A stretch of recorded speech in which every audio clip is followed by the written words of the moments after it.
Un cordial saludo para todos ustedes.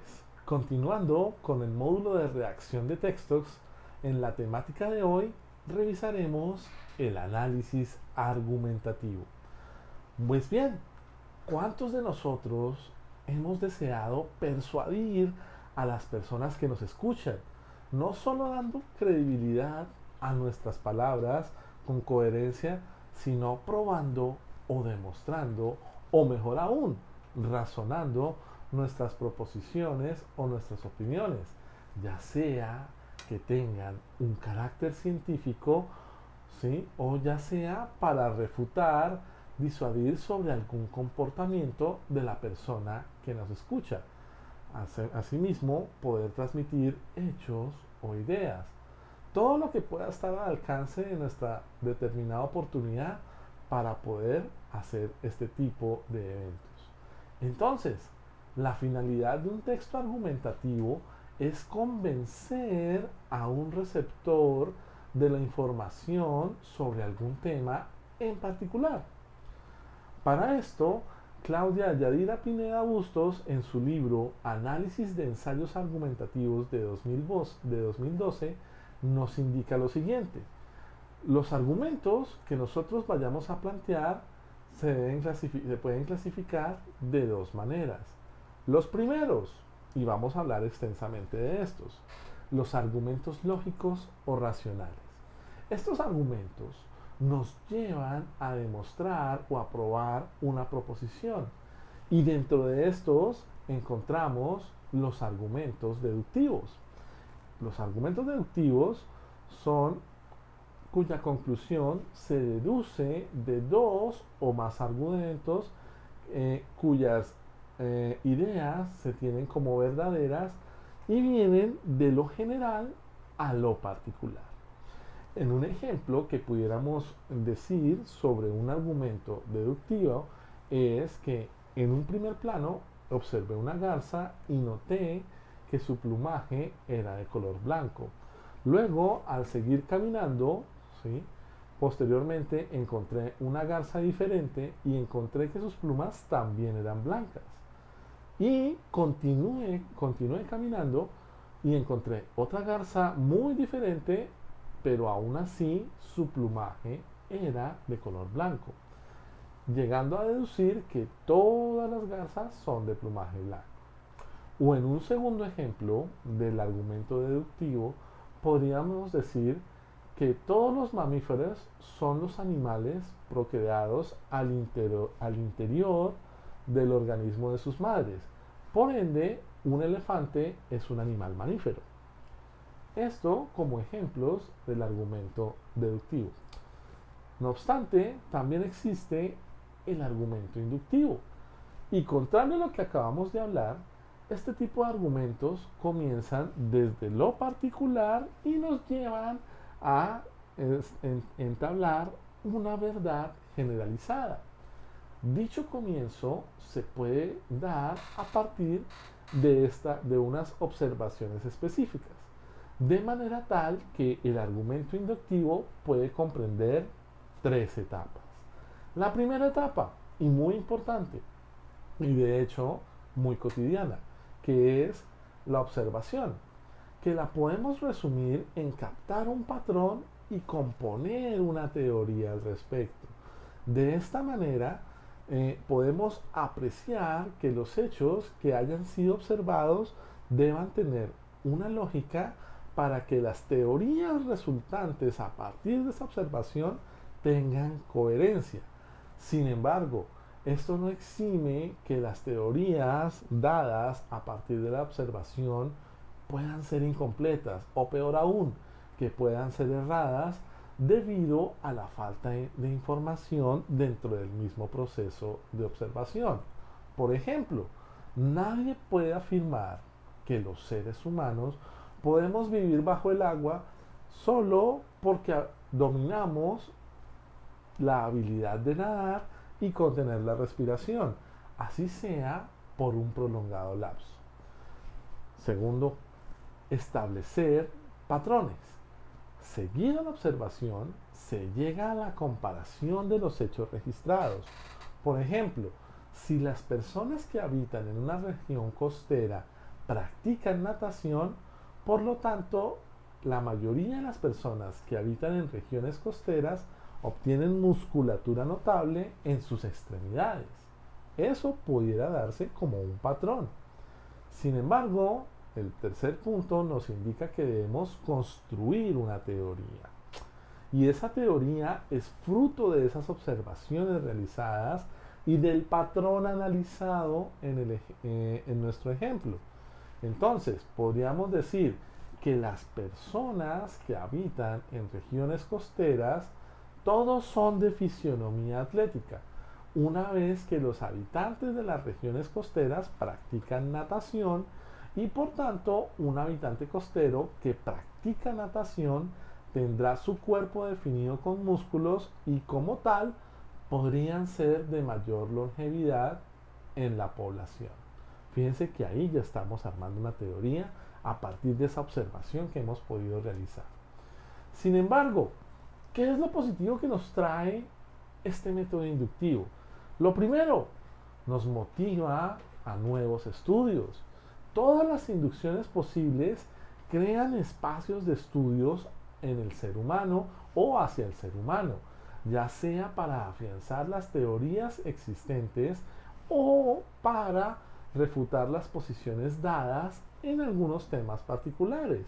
Si vamos a refutar alguna teoría, algún enunciado científico, debemos hacerlo mediante este método o podemos hacerlo mediante este método. Lo segundo, desafortunadamente las conclusiones no son del todo ciertas o algunas sencillamente son simplemente probables. Los resultados que arroja un argumento inductivo puede que sean catalogados como una verdad. Por tanto, es posible que la observación realizada no haya sido acorde al tema implicado. Y lo tercero, que trae de positivo el argumento inductivo, es generalizar a partir de sucesos específicos. Y esto lo validamos en la cotidianidad cuando catalogamos, por ejemplo, una entidad por el comportamiento de un funcionario, un ecosistema por el comportamiento de uno de sus integrantes y así sucesivamente. Sin embargo, aquí pudiéramos dar un gran ejemplo como la teoría del sueño. ¿Cómo lo hacemos? Hacemos una primera observación donde afirmamos que la mala alimentación que la presentan personas con falta de sueño. La segunda observación es que esas personas con falta de sueño también muestran un comportamiento agresivo, una falta de recordación o inclusive alucinaciones. Una tercera observación puede darse cuando el comportamiento de las personas con falta de sueño es poco dinámico y muchas veces errático, que da lugar a reprocesos durante su jornada productiva de cada día. Ahora, ahí podemos encontrar un patrón y es el siguiente. La falta de sueño en las personas ataca directamente a su estabilidad física y mental. ¿Y cuál podría ser la teoría que nos arroja esta falta de sueño?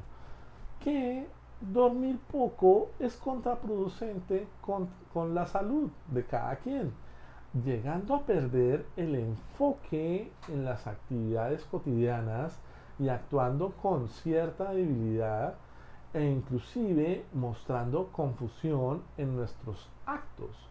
Por lo anterior, la falta de sueño en las personas o dormir muy poco de manera repetida puede darse como un problema global de salud pública. Ahora bien, existen los argumentos por analogía y estos son comúnmente usados dentro de nuestro argot. Aquí encontramos todos los argumentos que recorren a un determinado ejemplo que tiene una semejanza con el problema que deseamos resolver. Aquí estamos frente a la comparación de dos ideas o dos ejemplos, ¿sí? Por tal razón, dicho argumento ¿sí? Dado por analogía, enlaza una nueva idea con objetos o situaciones de fácil comprensión para que el receptor logre entender el argumento expuesto. Un ejemplo muy cotidiano es cuando un profesional de la salud nos indica que debemos permitirnos examinarnos en nuestra condición física para poder prolongar nuestra buena salud. Sin embargo, esto le sirve como analogía, ¿sí?, a un mecánico o a un profesional de la ingeniería mecánica cuando nos indica o nos recomienda que debemos hacer los chequeos a nuestro vehículo para prolongar su buen funcionamiento. A partir de esto, podemos encontrar ciertas características comunes dentro del análisis argumentativo, como son, primero, la planificación. Aquí es cuando el autor de la idea debe fijarse un objetivo sobre qué desea transmitir, adjuntando un argumento válido y para tal fin ser coherente con el mensaje que va a transmitir. Debe tener una estructura y esto nos remonta a las estructuras de los textos argumentativos que se dividen en 5 párrafos, iniciando con un párrafo de introducción donde se debe plantear la idea, 2 párrafos subsecuentes que consistirán en argumentar esa idea a favor, un cuarto párrafo donde podremos mostrar los puntos negativos de la idea planteada y un párrafo final donde podamos venir y plasmar las conclusiones. Luego vienen las partes del texto. Inicialmente se muestra esa introducción, ¿verdad? Donde, como lo dijimos hace un momento, podemos plantear la idea.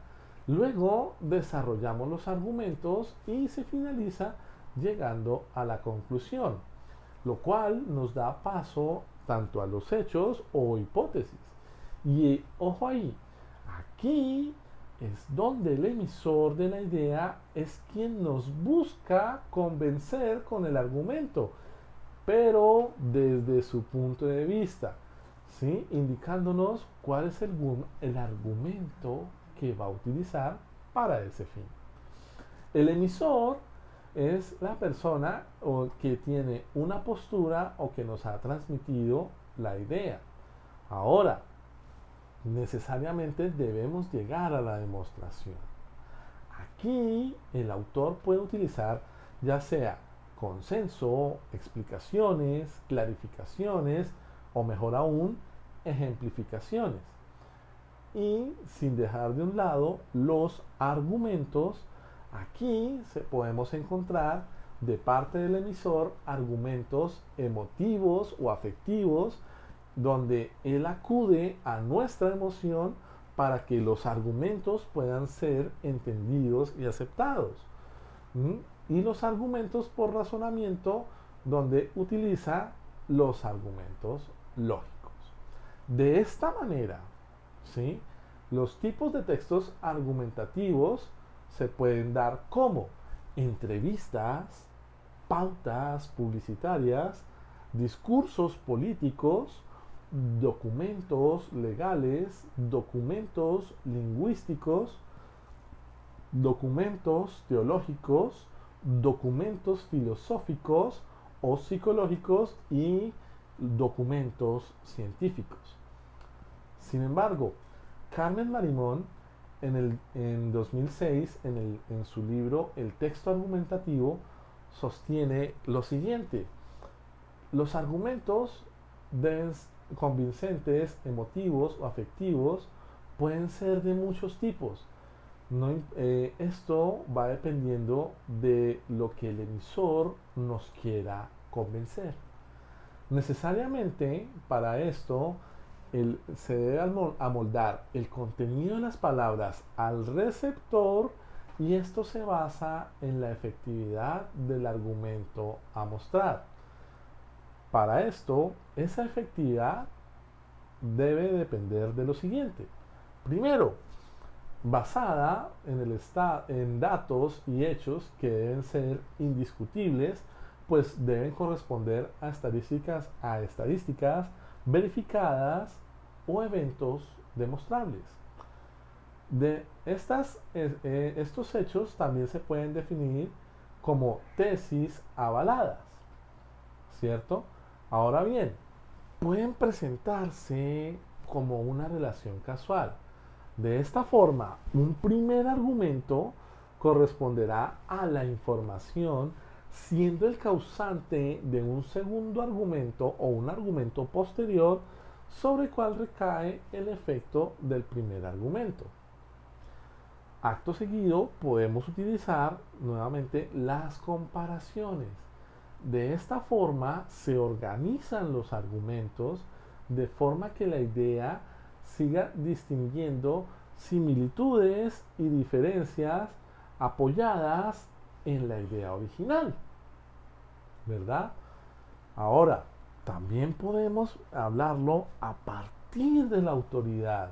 Entonces es aquí cuando nosotros buscamos una autoridad con una reputación muy valorable para que nos apoye la idea argumentada. No obstante, hay otro punto que debemos entender y es que los valores, ¿sí? Nos pueden ayudar a dar la apología a un argumento. Sin embargo, y a pesar de todo lo visto, se recomienda utilizar la psicología como un elemento influenciador y determinar qué tipos de argumentos pueden convencer a un receptor. Con las pautas anteriores ya podemos generar un análisis argumentativo a partir de las ideas que nos plantean nuestros diferentes contextos. A partir de aquí, les invito a repasar los conceptos aquí mostrados para un entendimiento. Muchas gracias.